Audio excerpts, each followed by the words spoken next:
Hello guys, welcome back to the channel. In this one, we're going to be breaking down Henry's defense.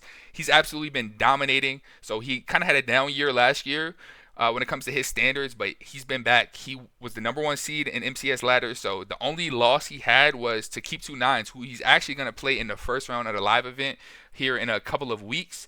But with this video, I'm hoping to just kind of break down some film as well as show you guys how you can run it and maybe improve your game in Madden. Because like I don't know, watching Henry, I just love watching people who are good at what they do what they do, and that's kind of the void I hope to fill. I think MCS, like, it's super entertaining to watch, but you kind of have to follow it super closely to understand what's going on, the storylines, like where's the beef and things like that. So I'm trying to kind of fill that void with this channel and videos like this. So I plan on doing these more throughout the season.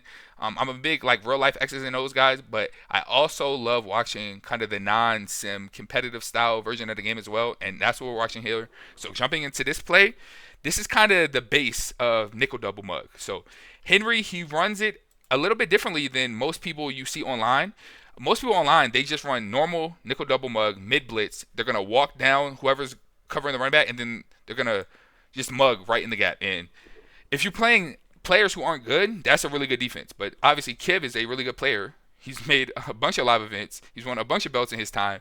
So what Henry is gonna do, I kind of like to liken it to boxing, where you have jabs, where basically if I'm a right-handed boxer, I'm throwing that left jab. It's not a lot of power there, but I'm letting my opponent, like, you can't just walk into this. Like, you're going to feel something, and that's exactly what this is. So what we're going to get is, he hasn't set the stunt, but keep in mind, Michael Vick is left-handed, so if he rolls this way, the throws are going to be more accurate. So he's keeping his contain on this side, and then he's running the Texas stunt to this side. So this guy first, and then this guy second, and to kind of try to generate pressure. But when it comes to the coverage shell, I think this is a really good shell, and why the Minnesota Vikings version of this play, or excuse me, of this formation is really good, is we have a quarter flat, and he's also manned up this guy on the tight end. So what that does is that activates the box check, and if you don't know what the box check is, go back, watch some of my older videos on quarters and palms. But basically, it tells this guy here, it stops basically all of those like super annoying to play against bunch coverages. So any like flood or sail type of concept, he will match a corner route, and this safety will match anything vertical, and then this guy will match the first out to the flat. So it's a really good coverage, and this is why you need this specific play. It's only in a handful of playbooks, and the Minnesota Vikings is one of those. And then on the other side of the formation, it's just straight man, and he's put a hard flat here where he can switch stick this if this ends up being that short corner that we know people love to run. So this is what I like to call just that jab coverage. So it's just that initial base coverage. You're kind of trying to feel out your opponent, learn what they want to run. And he actually almost gets a pick here. So he is able to switch stick to the guy who's manned up on that tight end. So remember, this is a quarter flat, and he matches either the first out or the first under. And in this case, he switched sticks off of the guy who's manned on the tight end. And he should have got a pick here, but he just gets a swat. So, like I said, formation 3-3 double mug, and the difference between a quarter flat and a seam flat, that's kind of a longer explanation, but what you have to know is quarter flats, they're going to be in the split safety, so it generally would be quarters or palms is when you would see quarter flats. But as we see here, this nickel dog meg play is really, really cool because you're able to run basically match quarters out of double mug, which is something that I think a lot of people... I don't know. I just find it super underrated. You don't really see this coverage a lot online. And like what Henry's doing, because he was playing against Michael Vick, he was sending that stunt off the right side. So all you have to do to do it in the play call menu is you just call, and he was basically doing right text, and then he was keeping it contained on the left side. But you can also do it after your play is chosen. But for this example, I'm just going to hold that button. I'm going to choose right text, and then it was bunch tight end essentially. And then when it comes to the coverage itself, remember, we just spread our D-line, spread our linebackers, double tap, man this guy up, man our user up on the running back, and then he had flat and something like this. And then he was mugging. So all he has to really think about is if the running back runs fast to the flat, I have coverage there. And then he's able to lurk back in the middle, but he ended up getting a drag. And I'm just going to play this one out. This obviously is not the play that Kiv ran. But as you see, you're able to generate pressure with 4, and it's a really cool coverage shell. And then this next one, this is another example of just one of those jabs. So he doesn't even end up sending the stunt. I'm not sure if that's because he got quick snap, but it's just a cover three cloud. And what you're gonna notice with good players is they're not gonna run the same coverage every play. Like if you play against somebody good, if you give them the same coverage shell every play, they're gonna take note of what you're running and they're gonna switch it up. So we see his user is in a 3-rec, so he came out in one of those plays that stock puts your user in a 3-rec, because once again we know we can't audible into a 3-rec, and he's just gonna run a cover 3 cloud. So cover 3 cloud is a really good coverage to mix in, but like I said, you can't run it every play because it leaves this area of the field wide open, and a lot of times there's a lot of like just one play touchdowns that allow plays like this to get over the defense.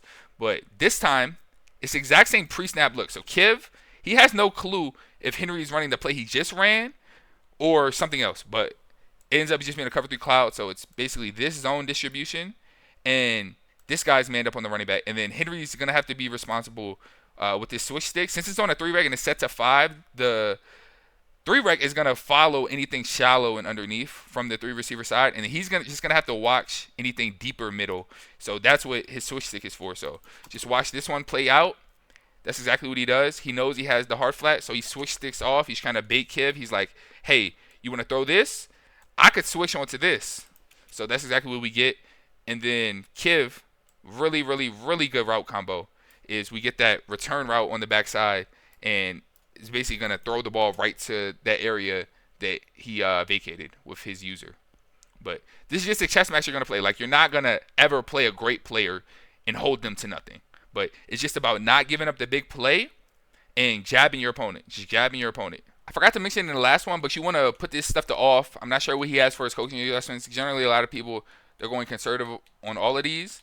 And then you set your hooks to 5, and then you go close and pinch. I will say, if you have zone drops on, the max coverage won't necessarily work, so keep that in mind. But when it comes to everything else, I think this is pretty universal.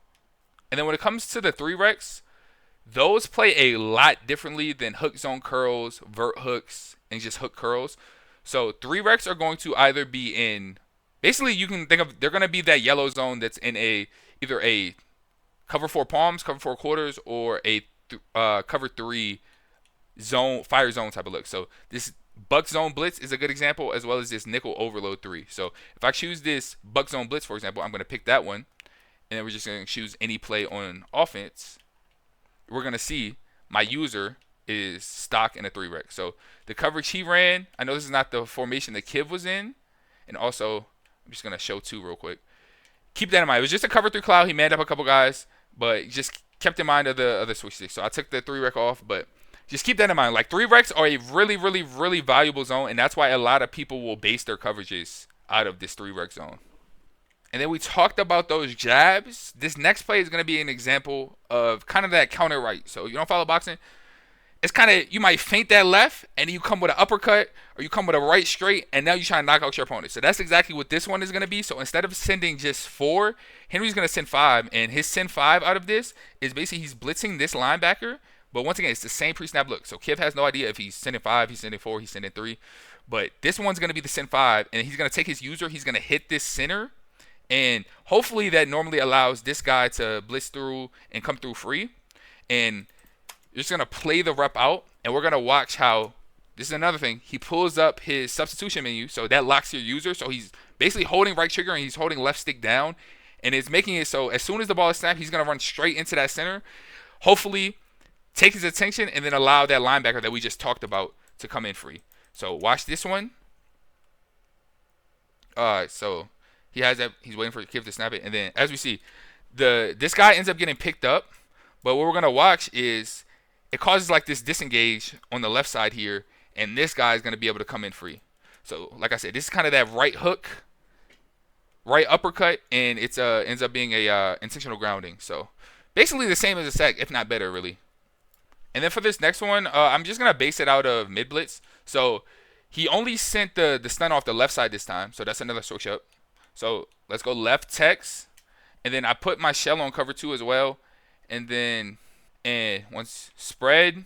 And then literally all we have to do, ignore the coverage shell, because that's not what we're talking about. We're talking about the pressure. But all we have to do is, you can either blitz your user or you can zone him out. It doesn't really matter, because either way you're running down. But what Henry was doing is he was hitting the D-pad up to show up the sub menu, and then if I just hold right trigger, and down right now. I'm moving my left stick. I'm not moving at all. I made a video about this, so you guys can go watch that. And then you can also do this if you pull out the stunt menu. I like the stunt menu a little bit better because it's way smaller, but it does take 2 adjustments. So if you're getting quick snap, keep that in mind.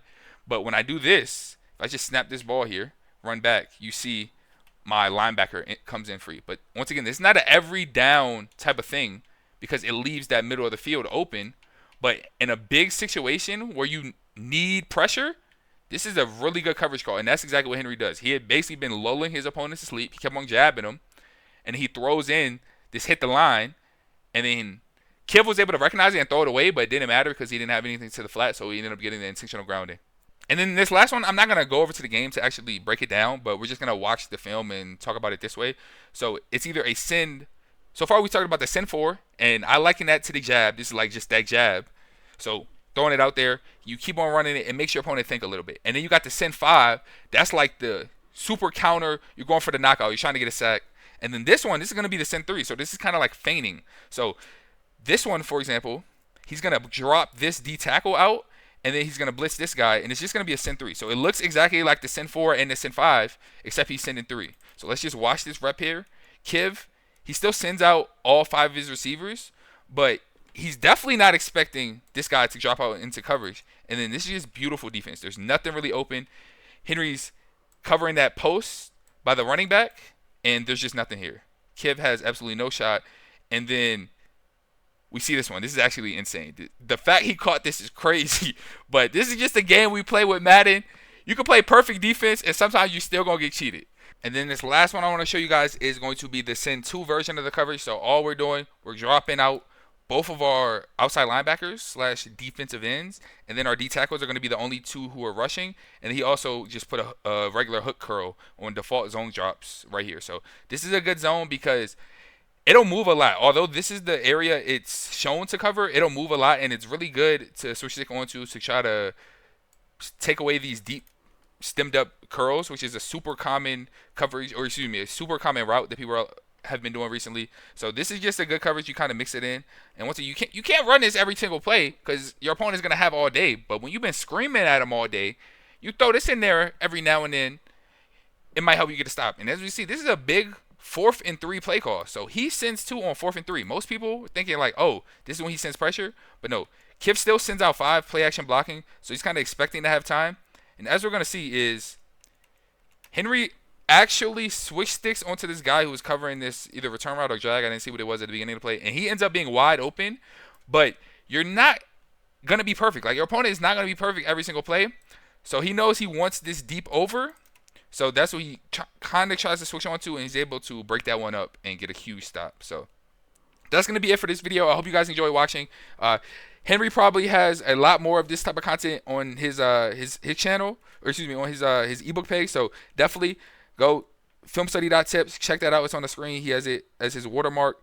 But I just love watching these type of gameplays, these type of matchups, because Henry and Kiv, you just get your popcorn out. You know it's gonna be a good game. It looks like Henry flooded, but it ended up being a really close game. Kiv came back, and Henry was able to ultimately win in crunch time.